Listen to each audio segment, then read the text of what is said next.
Hello દોસ્તો, આજે હું તમારી સાથે શેર કરવાની છું એકદમ યુનિક, એકદમ ટેસ્ટી અને ફટાફટ બનીને તૈયાર થઈ જતું. તો તમે સમોસા, કચોરી બધું જ ભૂલી જવાના છો જો તમે આ રીતે આ નાસ્તો બનાવી લીધો તો અહીંયા મેં એક મોટો થાળ લઈ લીધેલો છે. તેમાં આપણે અડધો કપ પાણી એડ કરીશું અને તેમાં આપણે 2 ચમચી સૂજી એડ કરીશું.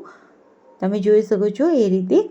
ત્યારબાદ તેમાં સ્વાદ અનુસાર અડધી ચમચી મીઠું એડ કરીશું અને અડધી ચમચી અહીંયા અજમો લેવાનો છે. અજમાને આ રીતે ક્રશ કરીને એડ કરવાનો છે અને બરાબર તેને મિક્સ કરી લઈશું.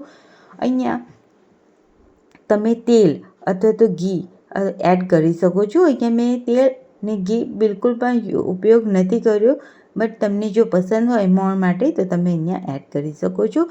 અહીંયા આપણે 2 કપ ઘઉંનો લોટ લઈ લેવાનો છે, તે એડ કરી દઈશું અને તેને આપણે મિક્સ કરવાનું છે. અહીંયા બાંધવાનું બિલકુલ પણ નથી. અહીંયા આપણે જે મસળતા હોય છે એ બિલકુલ પણ મસળવાનું નથી. હવે અહીંયા આપણે એકદમ સરસ રીતે મસળી લીધું છે, તો તેને એકદમ ભીના કડકાથી તેને ઢાંકી 15 મિનિટ માટે રેસ્ટ આપીશું. હવે અહીંયા આપણે ગેસ ઉપર એક પેન મૂકીશું, તેમાં તેલ એડ કરીશું, 1 ચમચી જીરું અને અડધી ટીસ્પૂન હિંગ એડ કરીશું અને તેને બરાબર મિક્સ કરીશું.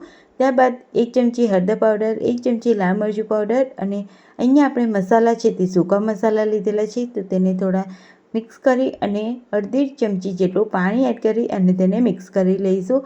પાણી એડ કરવાથી મસાલા છે તે બિલકુલ પણ બળતા નથી, એટલા માટે. હવે અહીંયા આપણે 2 મોટા બટેટાને બાફીને લઈ લીધેલા છે. મેં ઝીણા ઝીણા ચોપ કરી અને બાફી લીધા હતા. તો તેને એકદમ સરસ રીતે મસાલા સાથે કોટ કરી લઈશું અને તેમાં આપણે 1 ચમચી મીઠું, 1 ચમચી ગરમ મસાલો પાવડર અને થોડા ધાણા એડ કરી લઈશું અને બરાબર તેને મિક્સ કરી લઈશું. અહીંયા આપણે ડ્રાય મસાલો તૈયાર કરવાનો છે. હવે અહીંયા આપણે બટેટા છે તે આખા છે, તો તેને એકદમ સરસ રીતે પિચકાવી દેવાના છે. તો અહીંયા હું બરાબર તેને મેશ કરી રહી છું. અહીંયા આપણે બટેટા છે તે બિલકુલ પણ ગાંઠા ના રહેવા જોઈએ, એ વાતનું ધ્યાન રાખવાનું છે, નહીં તો જે નાસ્તો છે તે બગડવાના ચાન્સ રહેશે. તો તમે તેને ધ્યાનથી મેશ કરી લેવાનો અથવા તો તમે ગ્રેટરના મદદથી પણ તેને ગ્રેટ કરી અને તમે બટેટાનો ઉપયોગ કરી શકો છો. અહીંયા આપણા બટેટાનું મિશ્રણ છે તે તૈયાર થઈ ગયું છે. હવે આપણે બટેટાનું મિશ્રણ છે તેને થોડું ઠંડુ કરી લેવાનું છે. ત્યારબાદ તેમાં આપણે 2 ચમચી કોર્નફ્લાવર એડ કરવાનો છે. અહીંયા આપણું સ્ટફિંગ ઠંડુ થાય ત્યારબાદ જ એડ કરવાનો છે, નહીં તો અહીંયા આપણું જે ગરમમાં જો સ્ટફિંગમાં એડ કરી દઈશું તો અહીંયા જે તેનું બાઇન્ડિંગ છે તે બિલકુલ પણ આવશે નહીં અને આપણો નાસ્તો છે તે અહીંયા બગડી જશે. તો અહીંયા આપણે એકદમ સરસ રીતે મિક્સ કરી લીધું છે, તો તેની સાઈડમાં મૂકીશું અને અહીંયા 15 મિનિટ જેવું થઈ ગયું છે અને આપણો લોટ છે તે પણ એકદમ સરસ એવો રેસ્ટ થઈ ગયો છે. તો તમે જોઈ શકો છો એકદમ સરસ એવો સોફ્ટ આપણો તૈયાર થઈ ગયો છે. અહીંયા આપણે પહેલાં ટાઈટલી બાંધ્યો હતો, રેસ્ટ આપ્યા પછી તે થોડો સોફ્ટ થઈ ગયો છે. તો અહીંયા તમને હું બતાવું તો એકદમ જાળીદાર અહીંયા અંદરથી તૈયાર થયેલો છે. અહીંયા આપણે 2 ભાગમાં ડિવાઈડ કરી લઈશું લોટને, એકદમ મોટી પૂરી જેટલો, અને તેને આ રીતે પ્લેટફોર્મ પર રાખી દઈશું અને આ રીતે વણી લઈશું. અહીંયા કોરો લોટ બિલકુલ પણ લગાવવાની જરૂર નથી, કેમ કે આપણે રેસ્ટ આપ્યો છે અને તેને સોફ્ટ પણ થવા દીધો છે, એટલા માટે. હવે આ રીતે લાંબી સાઇઝમાં મેં પૂરીની જેમ રોટલી વણી લીધેલી છે. હવે આપણે તેના પર પાણી લગાવી લઈશું અને સાઈડની કિનારી છે તેને કટ કરી લેવાની છે. તમે જોઈ શકો છો એ રીતે. હવે અહીંયા આપણે જે સ્ટફિંગ બટેટાનું તૈયાર કર્યું હતું તે એડ કરી દઈશું. તો અહીંયા હું આ રીતે 4 ભાગમાં ડિવાઈડ કરી રહી છું અને હાથની મદદથી તેને પ્રેસ કરીશું, જેથી આખી રોટલી પર એકદમ સરસ રીતે પથરાઈ જાય. તમે ચમચીની મદદથી પણ કરી શકો છો એકદમ આસાનીથી. અહીંયા જે આપણું મિશ્રણ છે તે એકદમ આપણે પાતળું રાખવાનું છે, બિલકુલ પણ મોટી લેયરમાં કરવાનું નથી. તો હવે અહીંયા આપણે સ્ટફિંગ છે તે બરાબર લગાવી દીધું છે.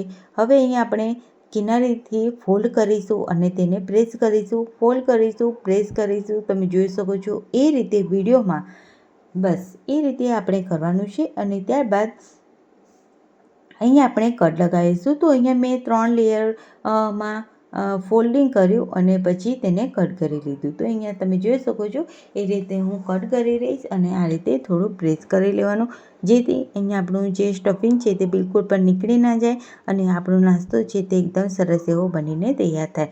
તો અહીંયા મેં પહેલી લેયર તૈયાર કરી લીધેલી છે. મેં અહીંયા એક રોટલીમાંથી 3 લેયર તૈયાર કરી લીધી છે.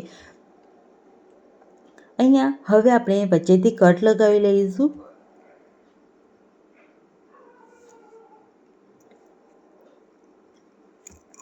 તમે જોઈ શકો છો કેટલી સરસ એવી લેયર આવી છે. હવે અહીંયા આપણે ઉપરની સાઈડ પર પાણી આપણે ફરીથી આ રીતે લગાવી લેવાનું છે. આ રીતે જ્યાં સુધી વ્હાઈટ સ્ટાર્ચ ના દેખાય ત્યાં સુધી તેને આપણે પાણી લગાવીશું. જે વ્હાઈટ સ્ટાર્ચ છે તેનાથી આપણને ખબર પડશે કે આપણો જે આ નાસ્તો છે તે બિલકુલ પણ તેલમાં જઈને ખુલી નહીં જાય અને એકદમ સરસ એવો બનીને તૈયાર થાય. તો થોડો સ્ટાર્ચ લાગે ઉપરથી, ત્યારબાદ આ રીતે તેને ફોલ્ડ કરીશું. તમે જોઈ શકો છો તો મેં અહીંયા આ રીતે રોલિંગમાં ફોલ્ડ કરી લીધું છે. હવે અહીંયા આપણે થોડું પ્રેસ કરી લઈશું પાછળથી આ રીતે. તો અહીંયા હથેળીની મદદથી પ્રેસ કરી લેવાનું, જેથી બિલકુલ પણ તે ખુલે નહીં અને એકદમ સરસ એવો આપણો આ નાસ્તો તૈયાર થાય. અહીંયા હવે આપણે થોડું ઉપરથી પાણી લગાવી લઈશું. તો તમે જોઈ શકો છો આ રીતે પાણી લગાવી લેવાનું છે. અને અહીંયા આપણે વ્હાઈટ તલ અને કાળા તલ આવે છે તે લગાવી દીધેલા છે. તમે અહીંયા જે તમને પસંદ હોય તે તમે અહીંયા લગાવી શકો છો, તમારા મનપસંદ. અહીંયા આપણે એ જ રીતે બધા તૈયાર કરી લીધેલા છે.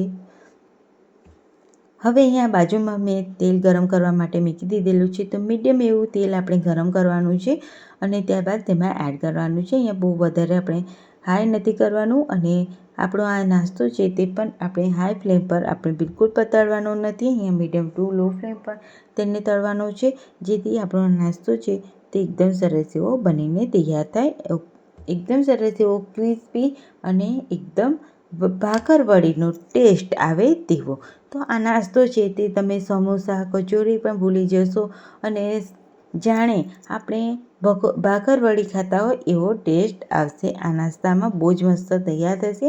તો અહીંયા આપણે મીડિયમ ટુ લો ફ્લેમ પર તેને આપણે ફ્રાય કરી લીધો છે અને તેને કાઢી લઈશું અને તેને સર્વિંગ પ્લેટમાં સર્વ કરીશું. તો ફ્રેન્ડ્સ, રેસીપી તમને કેવી લાગે છે મને કમેન્ટમાં જરૂરથી જણાવજો. તો એકદમ ક્રિસ્પી અને એકદમ ટેસ્ટી આપણો આ નાસ્તો બનીને તૈયાર થઈ ગયો છે. તો આવી રેસીપી સાથે અને આવા નવા વિડીયો સાથે આવતી રેસીપીમાં મળીએ. ત્યાં સુધી બધાને આવજો. Bye bye and take care.